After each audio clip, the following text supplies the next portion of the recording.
Gloire à toi notre Dieu, gloire à toi source de toute vie. Merci Seigneur pour le renouvellement du souffle au-dedans de chacun de nous.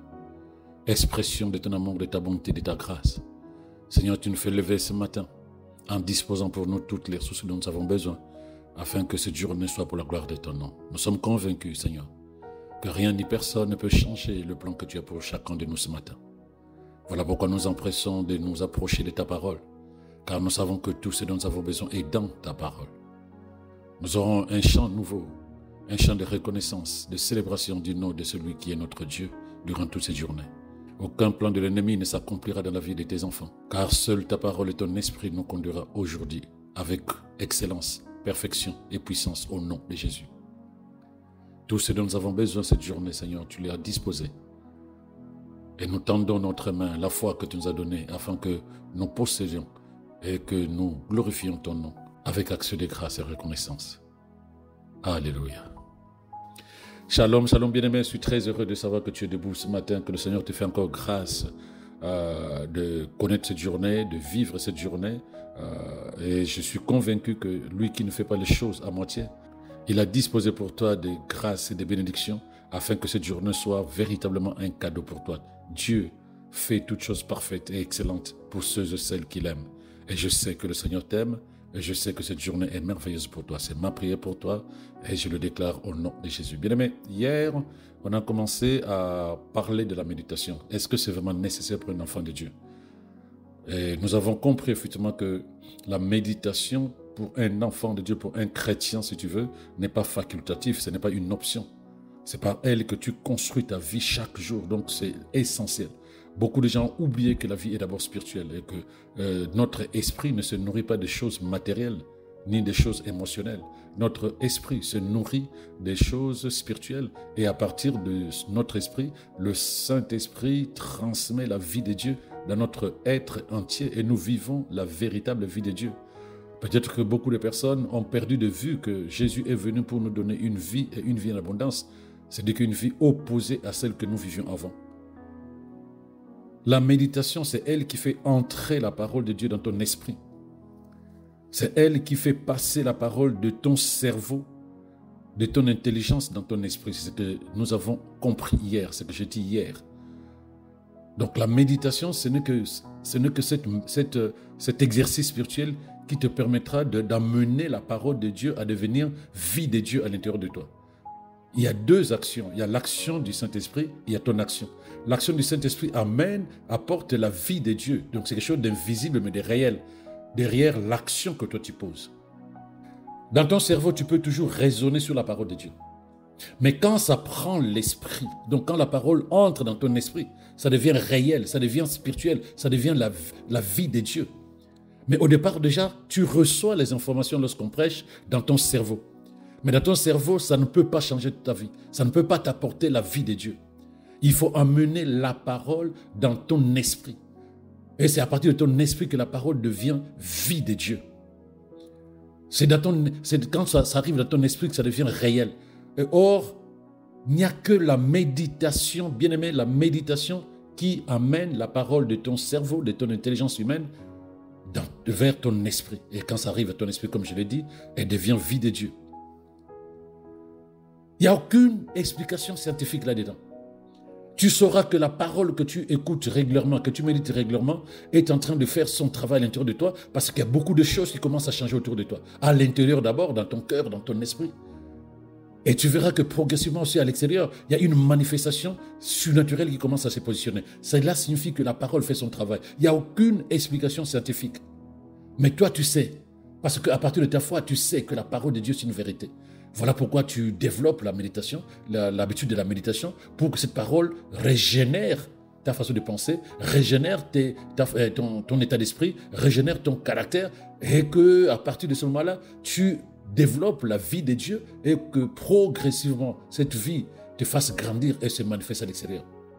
La méditation de la parole de Dieu de manière permanente, constante, va amener ton cœur à être véritablement transformé, va amener ton caractère à être véritablement transformé. C'est dans Romains 12, verset 2, quand la Bible dit « Ne te conforme pas aux habitudes de ce monde, mais laisse Dieu te transformer en te donnant une intelligence nouvelle. » Laisse la parole transformer ta manière de penser, parce que nous sommes ce que nous pensons, nous sommes ce que nous disons. Donc si tu penses comme la parole de Dieu, il n'y a pas de raison que tu ne vives pas la parole de Dieu. Nous avons aussi dit que la parole de Dieu, la méditation, permet au Saint-Esprit de nous éduquer. Le monde nous a éduqués et nous avons le caractère que nous avons la manière de penser que nous avons hérité soit de nos parents, de l'entourage des personnes qui nous ont accompagnés sur le chemin de la vie.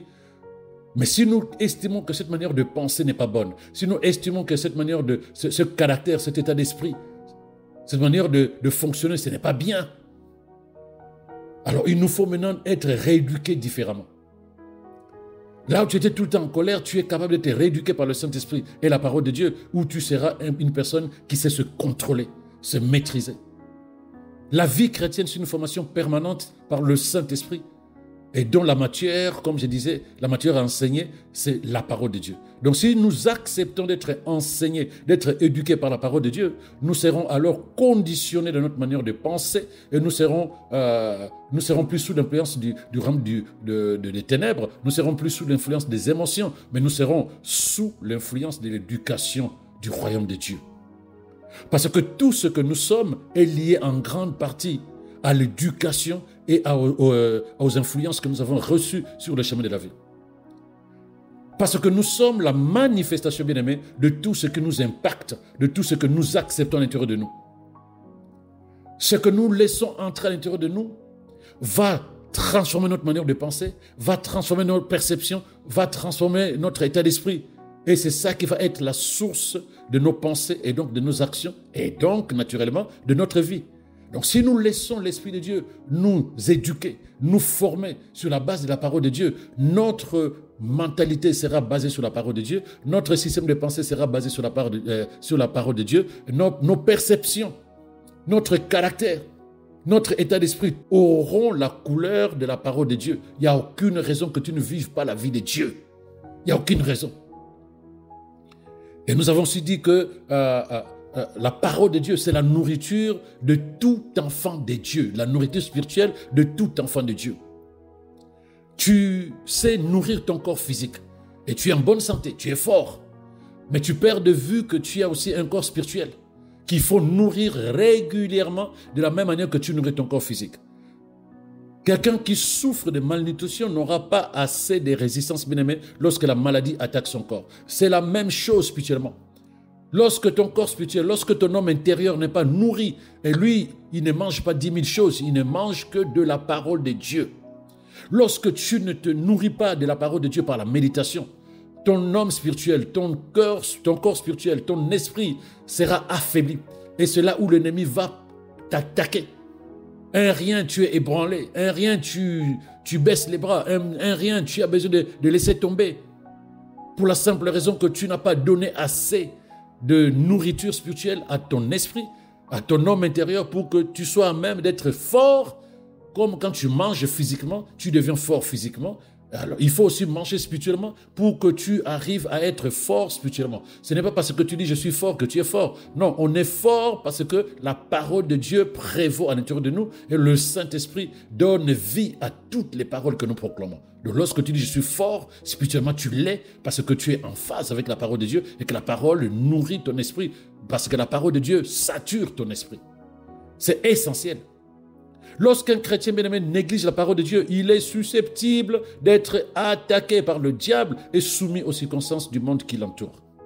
Et tu verras progressivement comment tu seras fort devant le piège de Satan, comment tu seras fort devant les séductions de l'ennemi, comment tu seras fort et puissant lorsque tu auras à exprimer la vie spirituelle dans le monde invisible.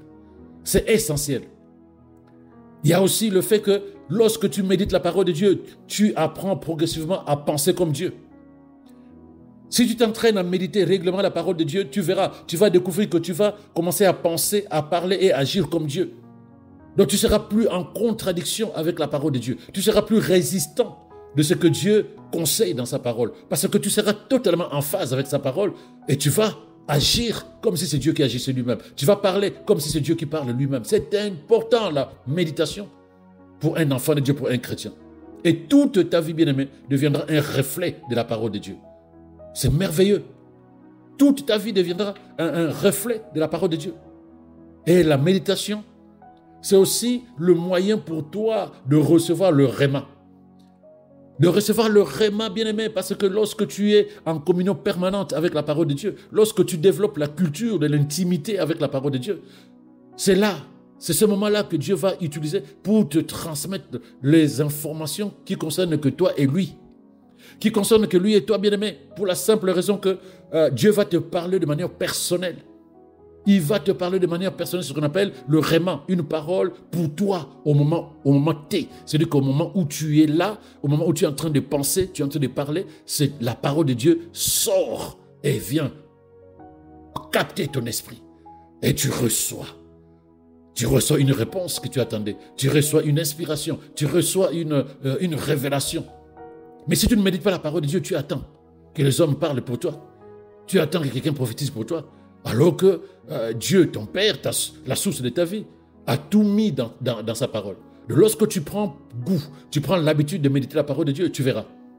Tu verras les rémas, c'est-à-dire que les pépites qui sortiront de la parole de Dieu, rien que pour toi, parce qu'il n'y a personne d'autre à qui l'Esprit ne va parler qu'à toi et à toi seul, pendant les méditations que tu fais.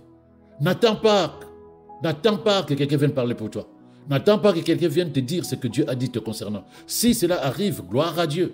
Mais ne sois pas dépendant d'un homme, sois dépendant du Saint-Esprit de la parole de Dieu. Donc voilà un peu ce qu'on a vu hier. Donc aujourd'hui, comment méditer avec du résultat. Comment arriver à méditer efficacement pour avoir du résultat, comme Dieu a dit dans Josué 1, verset 8.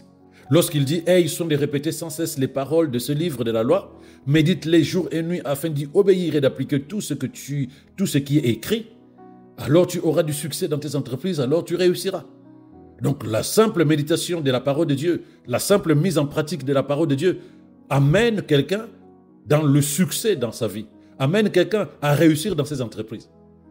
Comment alors devons-nous méditer? Parce que je suis convaincu que tu as déjà essayé.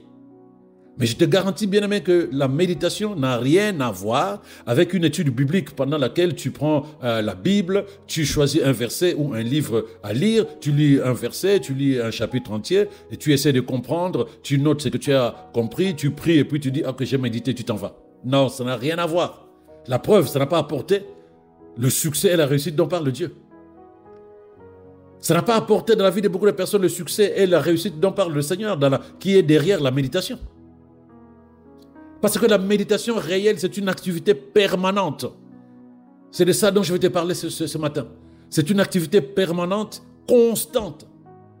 Parce qu'il a dit répète sans cesse, c'est constant. Parce qu'il a dit répète, médite jour et nuit.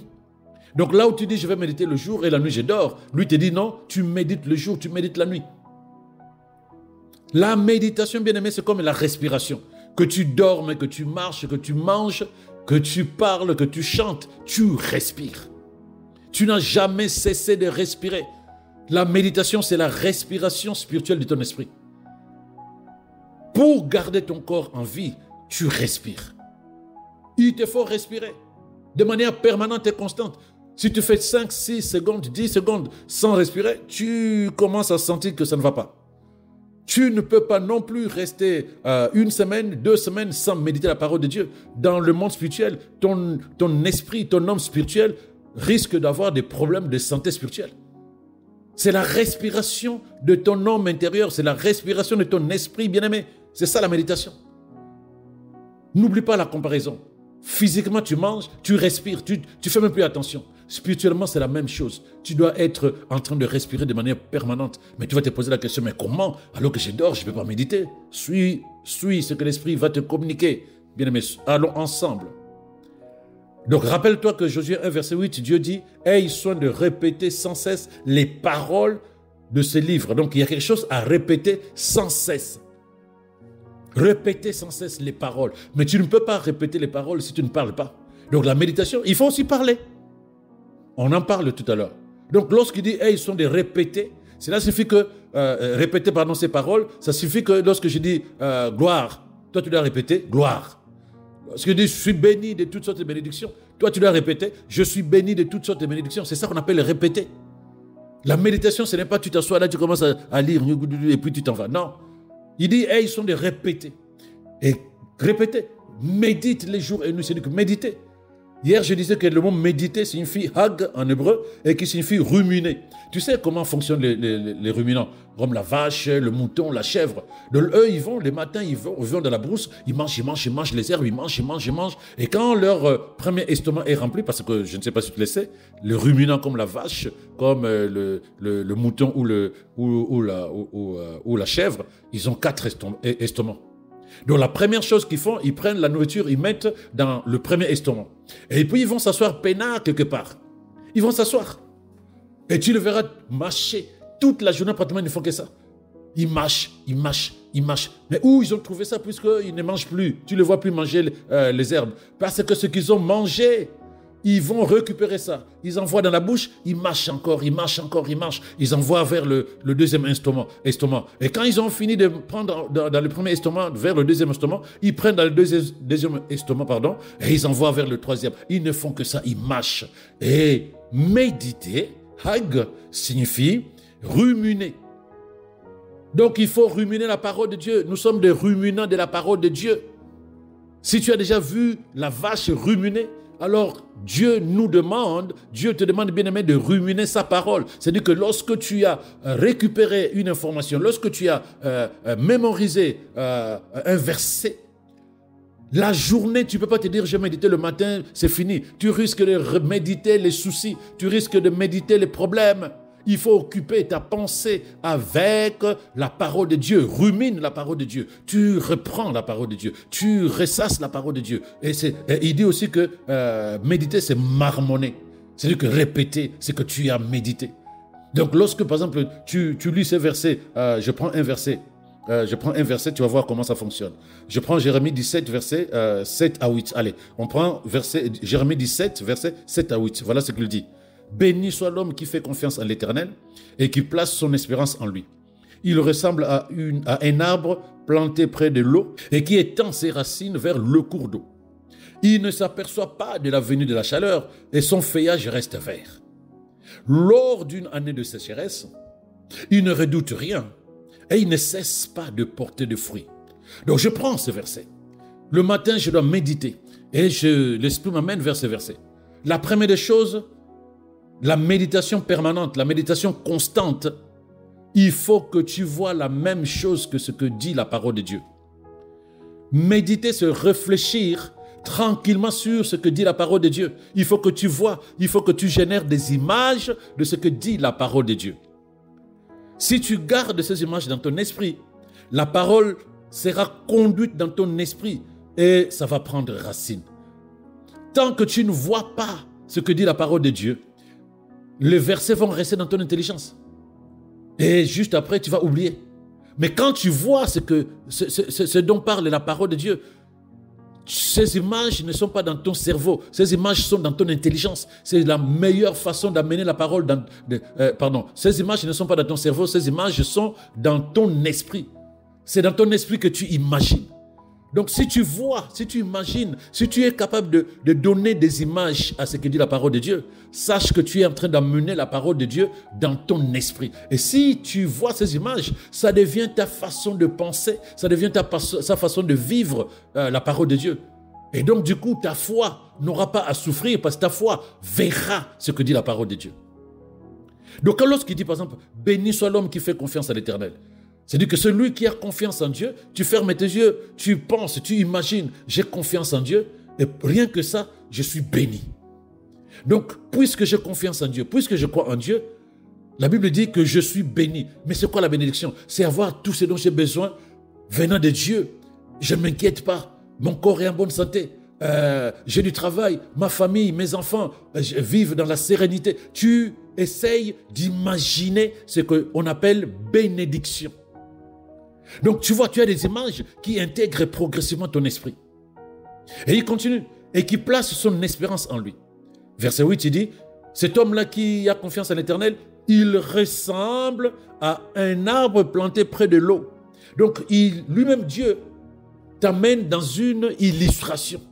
Il dit, si, puisque tu as confiance en moi, tu es béni. Comment ça? Regarde, il ressemble, donc tu commences à regarder, tu commences à imaginer, tu commences à voir. Il dit, il ressemble à un arbre qui est planté au bord de l'eau et qui étend ses racines vers le cours d'eau. Donc tu fermes les yeux, ou même sans fermer les yeux, tu imagines un cours d'eau, une rivière qui coule paisiblement et tu vois un arbre qui est planté au bord de ce courant d'eau, de cette rivière. La Bible dit que cet arbre ne s'aperçoit pas la venue de la chaleur parce qu'il y a des lots à côté. Donc tu vois cet arbre et juste à côté tu vois d'autres arbres qui sont dans le désert parce qu'il n'y a pas d'eau là-bas. Mais lui il dit que toi tu es l'arbre qui est planté au bord de la rivière. Cet arbre ne voit pas la chaleur et ses feuilles sont vertes.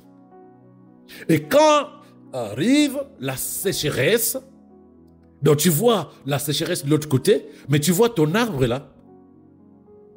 La Bible dit qu'il ne redoute rien. Quand les autres ont la chaleur, l'arbre qui est planté au bord de la rivière ne redoute pas la chaleur. Et il précise, il ne cesse pas de porter de fruits. Waouh, gloire à Jésus. Donc tu vois tout ça. Tu prends ton temps. C'est ça qu'on appelle méditer. La première des choses déjà, tu vois ce que dit la parole de Dieu. Tu vois ce que dit la parole de Dieu.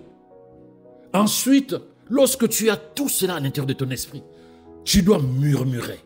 Cela signifie que tu dois dire la parole de Dieu à voix basse.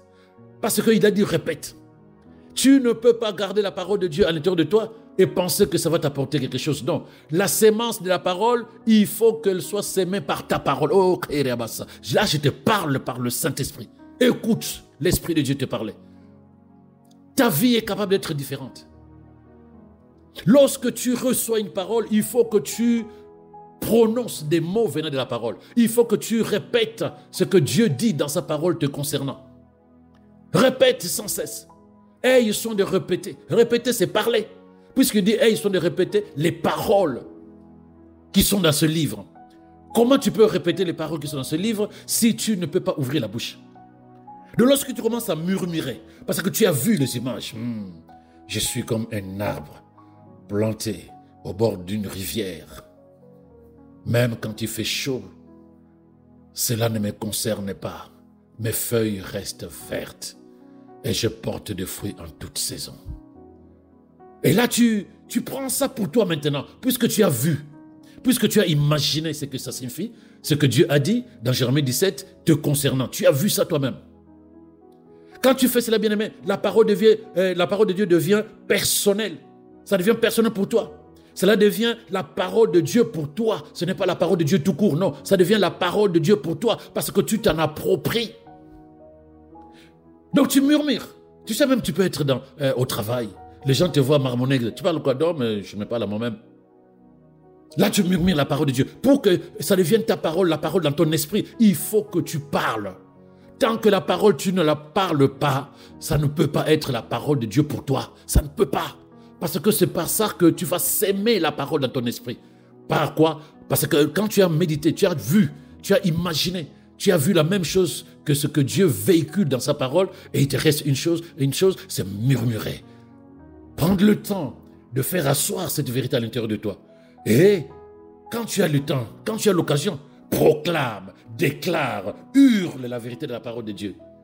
À quel moment tu proclames? À quel moment tu déclares? Lorsque tu veux détruire la séduction de Satan. Parce que quand tu sors le matin, tu t'attends à ce que le Seigneur soit béni dans ta vie, que le Seigneur se glorifie dans ta vie.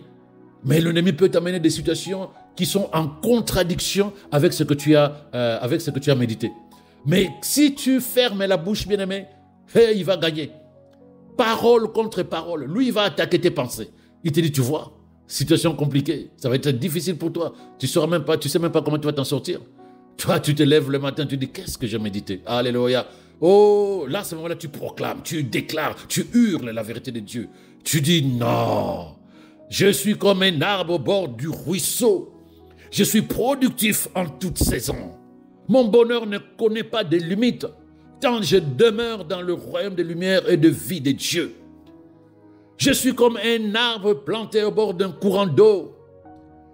Ma vie, elle est inondée de bénédictions divines. Je ne manque de rien, car le Seigneur est mon berger. Bien aimé, là tu es en train de déclarer sur la base de la parole que tu as méditée, mais parce que tu as vu ce que Dieu a voulu te transmettre. Donc quand tu déclares, tu vois. Parce que tu ne peux pas déclarer des choses que tu ne vois pas. Tu vois ce qu'a dit la parole de Dieu.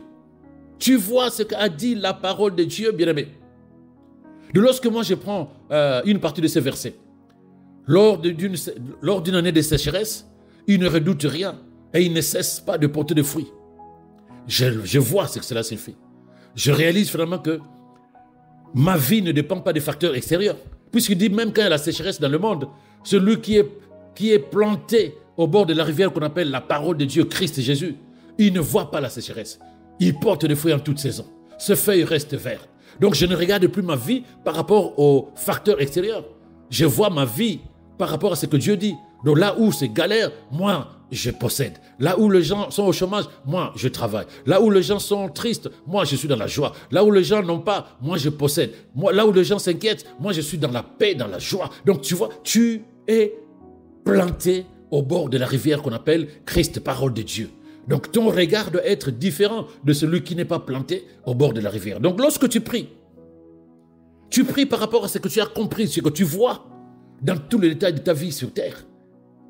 J'affirme que je suis le choix de Dieu. Il n'y a ni échec, ni défaite sur mon chemin, car ma vie est plantée dans sa parole qui est vérité pour moi. Je suis un arbre de justice.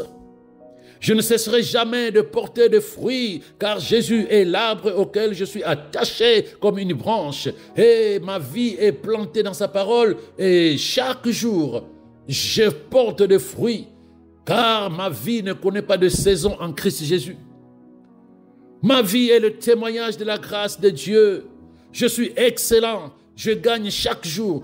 Je règne dans la vie en Christ Jésus. Je suis un tueur de géants. Je suis celui qui apporte la vie partout où je suis. Quelles que soient les épreuves par lesquelles je passerai, rien ne va me distraire car je connais la vérité.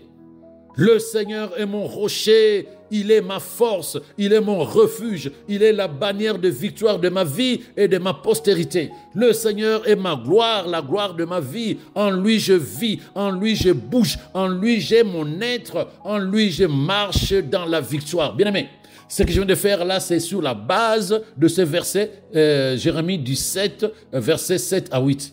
C'est sur la base de ce verset. Tu as une visibilité claire de ta vie. Toutes les contradictions de l'ennemi, tu les envoies paître parce que tu connais la vérité. Et à force d'imaginer ta vie sur la base de la parole de Dieu, oh bien-aimé, tu auras des mots. Tu auras des mots que tu vas prononcer avec conviction. Parce que ces mots sont inspirés par l'Esprit sur la base de la parole de Dieu. Et Dieu dit dans Nombre 14, verset 28, que lui, il attend que tu parles. Il attend que tu parles parce qu'il va faire textuellement ce qu'il t'entend dire et qui va arriver à ses oreilles.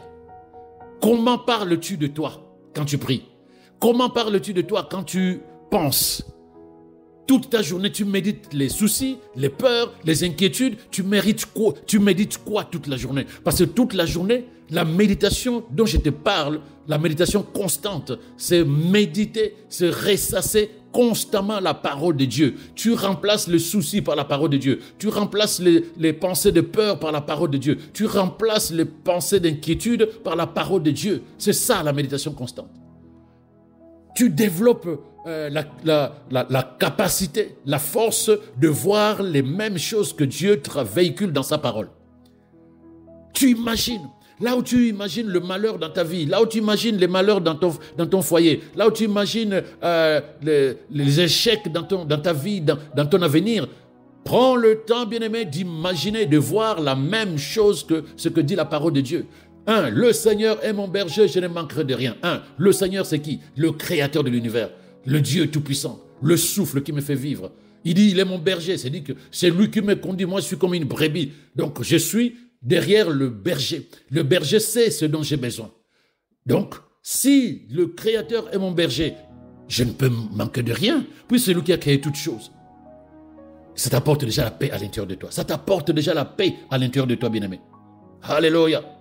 Bien-aimé, quand cela arrive à sortir de ta bouche, c'est-à-dire que ce que tu as médité, tu as marmonné sur le chemin. Et quand tu as le temps, tu as crié, tu as proclamé, tu as développé, tu as déclaré. Quand cela arrive, quand tu arrives à faire sortir la parole de Dieu de ta bouche, parce que tu as eu à capter la pensée de Dieu dans sa parole, quand tu parles avec audace, tu écris sur ton cœur, sur les tables de ton cœur, la vérité de la parole de Dieu. Donc lorsque les gens se calent sur Habakkuk 2, verset 2, Dieu dit, écris la prophétie sur la table pour qu'elle soit lue couramment. Mais il te demande, bien-aimé, d'écrire sa parole dans ton cœur pour que tu la déclares régulièrement. Voici la révélation sur ce verset de Habakkuk. Tu vas écrire dans ton cœur la vérité de la parole de Dieu. Donc chaque fois que tu as des soucis, tu vas chercher un verset dans ton cœur. Chaque fois que tu as peur, vas chercher un verset dans ton cœur. Chaque fois que l'ennemi veut te séduire, veut te décourager, veut te faire baisser les bras, tu vas chercher un verset dans ton cœur. C'est comme ça qu'on gagne même contre Satan. Parce que lorsque lui vient, c'est pour contredire la parole de Dieu dans ton cœur. Pour contredire la parole de Dieu dans ton esprit. Quand il vient, c'est ce qu'il vient faire. Mais si toi, tu es fondé sur la parole de Dieu, la parole est bien assise à l'intérieur de toi, tu nous diras, il est aussi écrit. Tu auras la force, l'audace, la témérité du Saint-Esprit. Parce que tu n'écris pas la parole dans ton cœur, bien-aimé, tu ne l'auras pas quand tu en auras besoin. Tu ne l'auras pas quand tu en auras besoin. Écris la parole dans ton cœur par ta langue. Parle, répète, marmonne, déclare, proclame la parole de Dieu. Ce n'est que comme ça. Mais avant de marmonner, avant de déclarer, avant de proclamer, avant d'affirmer, commence par méditer. C'est-à-dire que tu comprends ce que Dieu dit dans sa parole. Vois la même chose que Dieu. Imagine ce qu'il y a derrière ce que Dieu dit. Voilà pourquoi je dis que la Bible, ce n'est pas un livre d'interdiction. Parce que ça fait peur aux chrétiens. Non, c'est un livre de conseils. Pour que nos vies soient meilleures. Dieu n'a pas dit des choses négatives à l'intérieur. Il a dit des choses merveilleuses. Donc lorsque tu prends ça comme un livre de conseils, tu vas t'empresser à méditer la parole de Dieu. Et tu verras qu'effectivement, l'Esprit qui m'a révélé cela a raison. C'est des conseils que Dieu nous donne afin que nos vies soient conformes à ce que lui, notre Créateur, veut qu'elles soient, nos vies. Ta langue, bien-aimée, c'est la plume qui permet d'écrire la parole de Dieu dans ton cœur. Pendant que tu étudies, pendant que tu écoutes la parole de Dieu, tu vas trouver ton cœur qui va déborder de désir. Pendant que tu m'écoutes là, tu sens ton cœur qui palpite. Et tu vas commencer à déclarer la parole de Dieu. Tu vas commencer à parler des choses que l'Esprit inspire à l'intérieur de toi, alors que ce verset-là, tu l'avais négligé. À cet instant où je te parle, ton esprit est excité à l'intérieur de toi, en train de chercher à dire des choses. Tu entends à l'intérieur de toi des choses qui viennent de l'Esprit de Dieu. Et à ce moment-là, tu commences à parler. Tu commences à déclarer. Bien-aimé, à ces instants même, ce que tu dis venait de la parole de Dieu dans ta vie, c'est un réman. Et ce réman, c'est la manifestation puissante de la parole de Dieu te concernant. Pour une situation, pour un problème, pour une réponse que tu attendais. Gloire à Jésus. Gloire à Jésus. Parce que tu dois parler. Écoute ce que dit le psaume 45, verset 2. Des belles paroles bouillonnent dans mon cœur. Je dis, mon œuvre est pour le roi.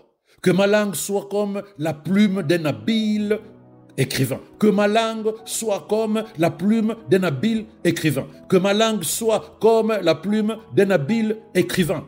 Psaume 45, verset 2. Tu es un habile écrivain.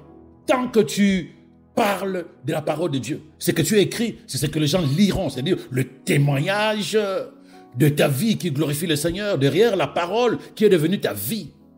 Les gens liront. Lorsque nous disons ma vie va témoigner, parce que les gens verront la parole te transformer totalement. La parole te faire éclore, fanero. La parole rendre visible la vie de Dieu. Parce que c'est devenu ta façon de penser. Mais tant que tu ne répètes pas, tant que tu ne marmonnes pas, tant que tu ne déclares pas, tu ne proclames pas, tu ne parles pas, la parole de Dieu restera dans ton cerveau. Elle ne peut pas changer ta vie. Elle ne peut pas changer ta vie. Parce que lorsque la parole est en toi, lorsqu'elle demeure en toi, bien-aimé, ta foi devient solide. Elle devient solide parce qu'elle va puiser les informations dans ton esprit. À mesure que tu vas parler, à mesure que tu vas déclarer les choses de Dieu, tu les vois. Et tu vas créer le genre de vie que tu veux. Quelles que soient les circonstances, ça ne te concerne pas, parce que toi, tu vas commencer à penser par rapport à la parole de Dieu. C'est ce que Jésus nous dit dans Jean 15, verset 7, bien-aimés. Si vous demeurez unis à moi et que mes paroles demeurent en vous, demandez tout ce que vous voulez et vous le recevrez. C'est merveilleux. On a été distrait, on a négligé la parole de Dieu. Les gens courent à gauche, à droite, veulent de miracles, mais le premier miracle, c'est d'abord la connaissance de la vérité de ce que la parole est pour toi, à l'intérieur de ton cœur transformé. Si vous demeurez en moi et que mes paroles demeurent en vous, demandez ce que vous voulez et vous le recevrez. Donc il faut que la parole de Dieu demeure en toi, bien-aimé. Il faut que la parole de Dieu demeure en toi. Comment? En répétant. Donc la méditation constante. Tu ouvres ta Bible, tu commences à lire progressivement, doucement, peut-être à haute voix si tu veux, mais il faut que tu arrives à imaginer. Il faut que tu captes la pensée de Dieu dans la parole. Il faut que tu vois la même chose. Il faut que tu imagines cela, parce que Dieu t'a donné la faculté d'imaginer, de voir ce que la Bible dit. Et ensuite, tu commences à ressasser, à ruminer. Tu répètes cela toute la journée. Quand tu as le temps, il faut que ça demeure à l'intérieur de toi. Il faut que ça demeure à l'intérieur de toi. Il ne faut pas laisser tes pensées vadrouiller. Là où la parole de Dieu prévaut, laisse la parole de Dieu demeurer à l'intérieur de toi. Toi, tu rumines, tu marmonnes, tu parles. Et quand tu as le temps, quand tu sens que ça monte à l'intérieur de toi, tu déclares, tu proclames. Et ce que tu as vu, ce que tu as déclaré, c'est ça ta véritable vie. Tu verras comment les choses vont changer. Dieu ne nous a pas menti en disant, répète sans cesse les paroles qui sont que je t'ai données dans la Bible. Médite les jours et nuits, rumine ces paroles. Déclare, mets en pratique, c'est-à-dire que vis la vie de la parole. Vis la vie de ce que tu as vu dans la parole de Dieu. Et lorsque tout cela deviendra ta façon de penser, lorsque la parole deviendra ta façon de penser, tes actions seront basées sur la parole de Dieu. Tes paroles seront basées sur la parole de Dieu. Ta vie sera parole de Dieu. C'est ma prière pour toi et moi, bien-aimé. Voilà pourquoi Colossiens 3, verset 16 dit que la parole du Christ, avec toute sa richesse, habite en vous. La parole, ce n'est pas dans le cerveau. Ah oui, je connais ces versets-là. Ah, je me rappelle de ces versets. Non, on te parle de la parole comme vie de Dieu. Il faut que tu vois ce qu'il y a dans la parole et non pas réciter la parole comme un perroquet. Il dit que la parole du Christ, avec toute sa richesse, habite en vous. C'est ma prière pour toi, bien-aimé. C'est ma prière. Je prie pour toi, bien-aimé, aujourd'hui, afin que la bénédiction de la parole de Dieu repose sur toi dans ta maison, dans tes affaires, dans tes projets, dans tes études, au nom de Jésus. Je prie pour que la parole te fasse grandir, qu'elle te fasse grandir de toutes les manières, qu'elle te fasse progresser dans ta vie, au nom de Jésus, bien-aimé. Par la culture de la méditation que tu développes de ce matin, j'espère, je prie que le Seigneur se révèle continuellement à toi. Parce que lorsque tu médites la parole de Dieu, le Seigneur se révèle à toi de manière personnelle, qui se révèle à toi dans une plus grande mesure et que seuls ses plans s'accomplissent en toi au nom de Jésus. Bien aimé, le Saint-Esprit t'aide maintenant à prendre les bonnes décisions de ta vie, car la parole de Dieu que tu décides de méditer, c'est la lumière sur le chemin de ta vie. Là où ton intelligence était obscurcie par les influences négatives dans tes pensées, reçois la lumière de la parole de Dieu maintenant au nom de Jésus. Tu vois le piège de l'ennemi. Tu vois les œuvres du monde des ténèbres. Tu es à même de pouvoir passer à côté et les détruire par la puissance de la parole de Dieu. Je prie, bien-aimé, pour tes finances, ta famille, tes études, ton travail, tes relations, ton ministère. Quel que soit le miracle que tu veux, reçois ce miracle maintenant au nom de Jésus. Ton entrée et ta sortie sont préservées par le Seigneur. Aucun mal ne t'arrivera au nom du Seigneur Jésus. Et je déclare que le bonheur et la grâce de Dieu t'accompagnent toute cette journée et toute ta vie durant, au nom de Jésus. Amen. Amen. C'est vraiment merveilleux lorsqu'on rugit comme un lion avec la parole qui vient de la parole de Dieu. Tu sens ton être entier requinqué. Force, puissance, gloire de Dieu. Tu te sens bien. Même si tu n'as pas encore mangé, tu te sens bien. En tout cas, c'est ma prière pour toi, bien-aimé, que tu développes cette culture de la méditation constante. Pas méditation 5 minutes, méditation constante, permanente. Et si tout se met en place avec obéissance et soumission, nous avons des vies qui vont témoigner et qui seront des témoignages. C'est ma prière pour toi. Passe une excellente journée, bien-aimé. Shalom, shalom chez toi.